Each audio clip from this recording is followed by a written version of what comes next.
It's so wonderful to see each of you here this morning, and we certainly are gathered together because we love Jesus and acknowledge that long before we ever loved him, he first loved us. I want to invite you to listen along to Mark as he continues to share with us the story of Jesus, this coming from Mark chapter 6, starting in verse 30. The apostles returned to Jesus and told him all that they had done and taught. And he said to them, "Come away by yourselves to a desolate place and rest a while."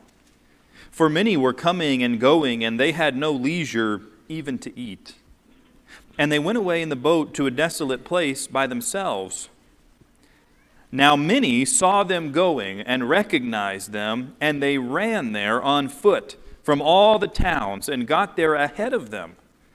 When Jesus went ashore, he saw a great crowd, and he had compassion on them because they were like sheep without a shepherd.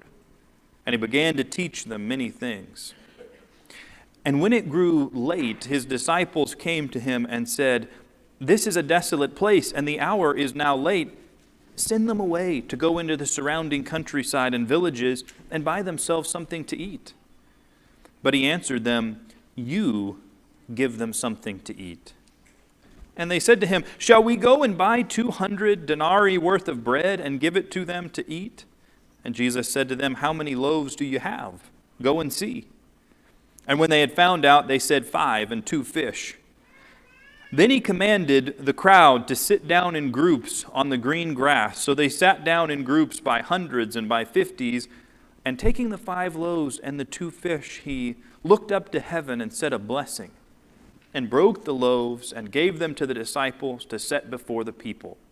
And he divided the 2 fish among them all. And they all ate and were satisfied. And they took up 12 baskets full of broken pieces and of the fish. And those who ate the loaves were 5,000 men. Immediately he made his disciples get into the boat and go before him to the other side, to Bethsaida, while he dismissed the crowd. And after he had taken leave of them, he went up on the mountain to pray. And when evening came, the boat was out on the sea, and Jesus was alone on the land. And when he saw that they were making headway painfully, for the wind was against them, and about the 4th watch of the night he came to them, walking on the sea.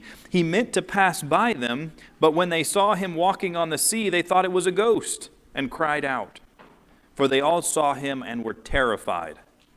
But immediately he spoke to them and said, "Take heart, it is I, do not be afraid." And he got into the boat with them, and the wind ceased, and they were utterly astounded, for they did not understand about the loaves, but their hearts were hardened. It is hard to imagine what the 12 apostles felt as they were coming back to Jesus in this story that Mark has shared with us. Just a bit before, Jesus had sent them out 2 by 2 in pairs to go into the villages and to teach, to proclaim the same message as their teacher had been proclaiming. Repent, the kingdom of God, the kingdom of heaven is at hand. He had given them a particular degree of his own authority. They were to go out and they had the power to cast out unclean spirits and were entrusted with the responsibility of representing Jesus to all of these other individuals. You know, it's one thing as a follower of Jesus like the apostles were, it's one thing to be with Jesus when Jesus is doing something incredible. It's another thing to be assisting Jesus while he's doing something incredible. I have to imagine it's quite another thing for them to bear the responsibility of doing great things for Jesus without Jesus being there with them. An exciting opportunity, yes, but also a heavy burden to bear, to represent Jesus in the world. Well, when the disciples came back with their report of all that they had done, apparently Jesus saw that burden. I don't know if it was, if their eyes were darkened. I don't know if he could hear in the stories that they were sharing the emotion of their experiences. But for whatever reason, Jesus discerned that these apostles needed rest. Come away by yourselves and rest. You've hardly eaten, We need to take a break, take some time. And the care of Jesus for his people is just absolutely heartwarming, isn't it? I mean, we read about Jesus' concern for these apostles and how he's noticed what they've been through, the burden they're carrying, and how he says, it's time to rest for a little while. And the compassion gets all the richer when we start to see what happens next, when they get there and the crowd's already there and Jesus comes off the boat and he sees this great crowd of maybe 10,000 people or so, counting, men, women, and children. And he sees this huge crowd and moved with compassion, he looks at them and sees that they are like sheep without a shepherd. To me, it's hard not to hear the 23rd Psalm there. The Lord is my shepherd. Jesus sees this crowd and he can't help himself. Like in Psalm 23, he wants to teach them. He wants to lead them. He wants to provide for them as he sees this great gathering of people. It's who he is. The word compassion here in the Gospels is only ever used to describe the character of Jesus. Occasionally it's in a parable that shows a particular characteristic that we should strive for, but as far as individuals, Jesus is the one in the Gospels, all the Gospels, that embodies what compassion really is. It is a feeling in the neighborhood of sympathy and empathy, but it's more than a feeling. It is a feeling that leads someone to act on another's behalf. And Jesus is moved with compassion, and he wants to act on the behalf of this gathering. I don't know any other way to say it, but it warms the heart to think about the compassion of Jesus. Knowing that endearing compassion of Jesus, though, is what makes the next part rather tough, rather difficult to grapple with. The disciples, who we already know haven't eaten anything, and we already know are at the end of their rope emotionally, physically, they're tired, exhausted. Jesus himself says, you need a break. Jesus is teaching this crowd, and it's getting late. I mean, it's getting dark. And, you can kind of envision here one of the apostles coming to Jesus saying, Jesus, you're a lot like Moses in many, many ways, and it's a wonderful thing. It's time to let these people go. It's time for us to get on to eating. The crowd needs to eat. We need to eat. Time to call it a day. And, I mean, surely you and I can relate to the disciples in their experience. Have you ever walked down the aisle of the grocery store and it is not your best day?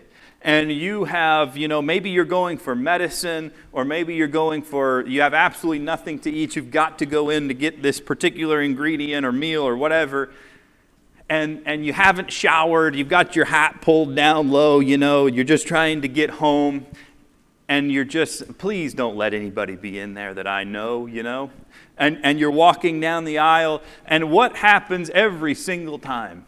Somewhere in the store, you see an acquaintance, a neighbor, even worse, a church member, And you see them down there, and you're saying, Lord, I love them. Don't let them see me. I need a miracle, Lord, Jesus looks at the disciples and he says, you give them something to eat. You give them something to eat. Jesus, we did a quick head count. We just counted the guys, 5,000 of them. What do you give them something to eat? Jesus, we just did an inventory. We've got 5 Ritz crackers and a couple of sardines, what do you want from us? He says, you give them something to eat. Did you mean that we should spend a year or two's salary buying bread for these people? By the way, what do you think we do for a living as we're following you? You give them something to eat. I can appreciate Jesus' compassion for the crowd, right? I can also relate to, I can also understand, I can sympathize with the disciples' frustration. They're being pushed to their limits, pushed past their limits. They're being pushed well beyond their resources. What can they do? And look what they've just done for Jesus. They've been out in the villages working, proclaiming the gospel, doing these signs, carrying this heavy burden that they're carrying. What more must they do? There are needs everywhere in their world, just like there are needs everywhere in our own. And the disciples didn't understand. Can you blame them for not understanding? Apparently, Jesus intended to delegate perhaps even more authority to them. They already had the power to cast out these demons. Apparently, Jesus was trying to empower them to go even further, beyond teaching, beyond even this miracle working. But can you blame them for looking at what they had and perhaps missing who they were with? It's wonderful that Jesus did this amazing miracle. No one here today is going to say feeding 5, 10, 15,000 people with a couple loaves of bread is not an amazing miracle. It's an amazing thing that Jesus has done. No doubt about that.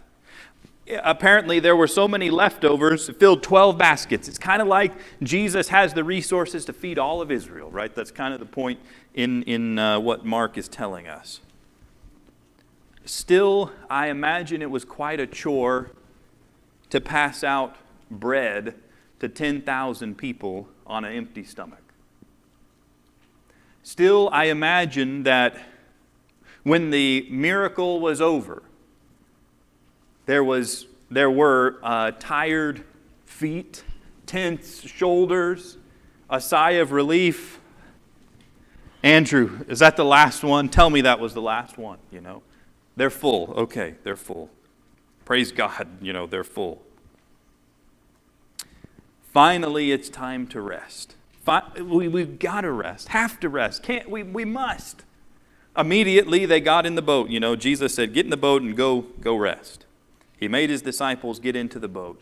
And Jesus stayed back to dismiss the crowd. Let me handle this, guys. You get in the boat. I'll handle the crowd. Okay, we're done here, guys. We're parting ways. I'm going to go up here on the mountain and pray for a bit. And so Jesus did.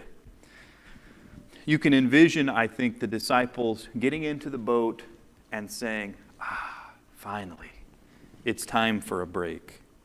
It's not quite the same, but it's a little bit like, after an exhausting day or week or month or whatever, and you're sitting down and you've thrown some popcorn in the microwave and you're queuing up, the show on TV or the football game or whatever. You're sitting there on the couch and the phone goes off. And it goes off again. And it goes off again. What is it, And you look and see. Because the disciples get into the boat, and when they get out there on the water, the ESV here says that, they were making headway painfully, which is a bit even too weak a way to say it. They were being tormented by the sea. All that work in the 5,000, and now they're out at sea. And the elements, are literally harassing them, oppressing them. There's, what do you do in that situation? I imagine Peter, as the waves are starting to come up and the wind's starting to blow, looking at him and saying, "Are you kidding me?" I imagine maybe James, from watching The Chosen, we've learned he's Big James, right? Well, I can imagine Big James with his teeth clenched, saying, they're not saying anything, just, And Mark says that Jesus is up on the mountain, but they don't know where he is. But Mark says that he saw them. They don't know it, but he sees them. Did you hear Mark's peculiar line in verse 48? He said that Jesus saw them and he started walking out on the sea to them. That's not the odd part. I mean, that's odd, right? But that's not the odd part. He's walking on the water. He says Jesus meant to pass by them. Other translations say he wanted to pass by them, or he desired to pass by them. At first glance, it sounds a bit like Jesus didn't actually want them to see him. That he was just out there taking a midnight stroll on the sea, It sounds like, does Jesus do that, Does he say, well, it's 3 a.m., I think I'll take a little stroll along the Sea of Galilee. Not along, over the Sea of Galilee. Is that what's happening here? Oftentimes when Mark tells us something that sounds a little bit odd, sometimes it's the key, the clue to really unlocking the meaning of the story, to really seeing what's happening here. Tell us, Mark, what you mean he wanted to pass by them. When Moses was deeply discouraged because of his service to Israel, their resistance to him, and really their resistance to God. You remember the golden calf and all of that. And he's come back off the mountain. They've rebelled against God, and it's not looking good at all. And Moses and God are having this conversation in the story of Exodus, and he's at the end of his rope. What did Moses need? Well, he said to God, please, Lord, show me your glory. Let me see you for who you are. God says, well, you can't exactly see me in my fullness. You won't make it. So what did God do? He hid Moses in the cleft of the rock and made his goodness pass by the cave. And Moses glimpsed just a bit of who God was. When Elijah was at wit's end, when Elijah found himself being hunted by Jezebel's people, he's on the run. He says, I'm completely alone. There's nobody else. He's like a wounded animal, He's just trying to escape. How to go on, what to do. And why go on alone anyway, What did Elijah need? And behold, the Lord passed by. The presence of God came to Elijah in a sequence of events, but ultimately in this gentle whisper, this still, soft voice. Just a voice, just a glimpse, but enough. God passed by.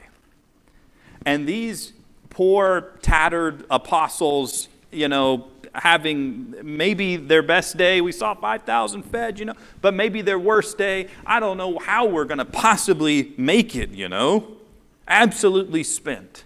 Being harassed, trying to get to shore, trying to get to their pillow, really. What did they need?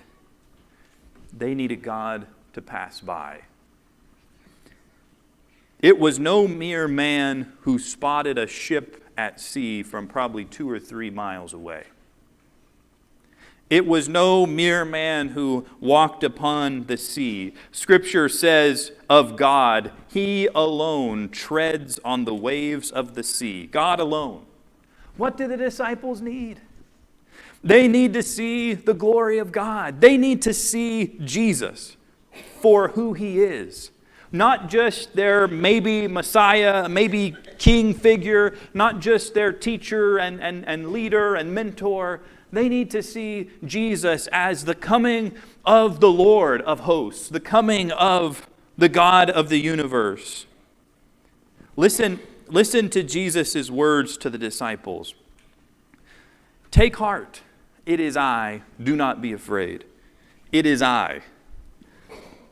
Obscured perhaps in translation, but same terminology that God uses with Moses when Moses says, who are you? I am. Jesus comes to the apostles on the sea and he says, take heart, I am Do not be afraid. If the disciples, if you think back to the first calming of the sea, if the disciples ended that experience by asking, "Who then is this that even the wind and the waves obey him?" how much more ought they ask now? Jesus sees them and he says, what they need, I want to pass by them. I want to reveal them something of who I really am. That's what they most need right now. But look at the ending of our story. It's horrible, terrible ending to our story. Did you notice that when Aiden read for us the passage? Were you listening to the end of that? Absolute letdown. And they were utterly astounded, for they did not understand about the loaves, but their hearts were hardened. Apparently it is possible to, for lack of better words, eat manna in the wilderness and see a man walking on water and not understand. Apparently it is possible to witness incredible miracles, things that defy any other explanation, and yet have a hard heart develop within you. These are the apostles, the 12. How did they not get it, you know? As we've been listening to Mark has been showing us from start to where we are now and to the finish, that the insiders, the religious establishment, the Pharisees and all that, of course, but even those closest to Jesus, the apostles themselves, regularly misunderstand Jesus. Regularly misunderstand his motive, misunderstand his teaching, misunderstand his mission. They seem not to be able to see the forest for the trees. Is it possible to be around Jesus but to have no perception, no wonder, no amazement leading to worship? Is it possible? Mark says it is. I think we know it is. We know it's possible to see a person come to Christ when deeply addicted to something, whether it be alcohol or gambling or a substance or whatever the case might be. And it's possible to see a person's baptism and to think to oneself, knowing their story, knowing their past, well, that was nice, but we'll see if it lasts. It's possible to see someone who comes to Christ and finds, let's say, sobriety for 5 years, 6 years, and has a moment of relapse, and to say, to just ignore completely 2,000 days, and to say, well, I suppose it was just a matter of time. It's possible. We know it's possible to have opportunities to attend someone's event, to support them, to listen to somebody who's hurting or grieving, to visit someone who's in need, to feed somebody who's sick, whatever the case might be. And instead of seeing the glory of Jesus and to be sustained by living in his presence, to ask oneself, when does it end? It's possible, is it not, to be absolutely terrified of God, shaken to the core of the thought of going to hell, and usually that's a person's mental picture of, Dante's Inferno or something. It is possible to be terrified of God and have absolutely no real intimate relationship with God. No joy, no peace. It's possible to miss it when the Lord passes by. There will be time for the disciples to get it, time enough for them to see in the end on the other side of the empty tomb. But for now, they're missing it. And like Pharaoh, 10 miracles wouldn't be enough to fully open their eyes to the truth of who Jesus really is. But the people, the crowd, the outsiders in this circle, when Jesus and the disciples got out of the boat, this is verse 54, When Jesus and the disciples got out of the boat, the people immediately recognized him. The disciples see him on the sea, showing them all his glory, and they don't recognize him but think it's a ghost. And Mark says the crowd immediately recognized him. And what did they do? They ran about the whole region and began to bring the sick people on their beds to wherever they heard he was. It goes on. They were sprinting out. They saw him. They recognized him. They sprinted out and they came back to his feet. Could it be that Jesus' great concern for us is not our comfort, not our utility? It's not us having as little discomfort as possible in our life, nor is it us maximizing our productivity or efficiency for the kingdom or in our other aspects of life. Could it be that Jesus' great concern is not how much rest we get or how productive we are? Rest is important, productivity matters. But the great concern of Jesus is that we run to be in his presence. That we recognize who he is and run to him. When we need to feed 5,000 people with 5 loaves and 2 fish, we run to his presence. When we are crushed under our burdens, hardly have time to eat, don't know where to go, don't know how to go on, we run to his presence. We run to him and say, Lord, pass by. Let me see you. Let me see a glimpse of your glory. Isn't this a shocking thing to say? He desired to pass by. The God of the universe wants to be beside you, wants to reveal himself to us, wants to sustain us, wants to hold us up.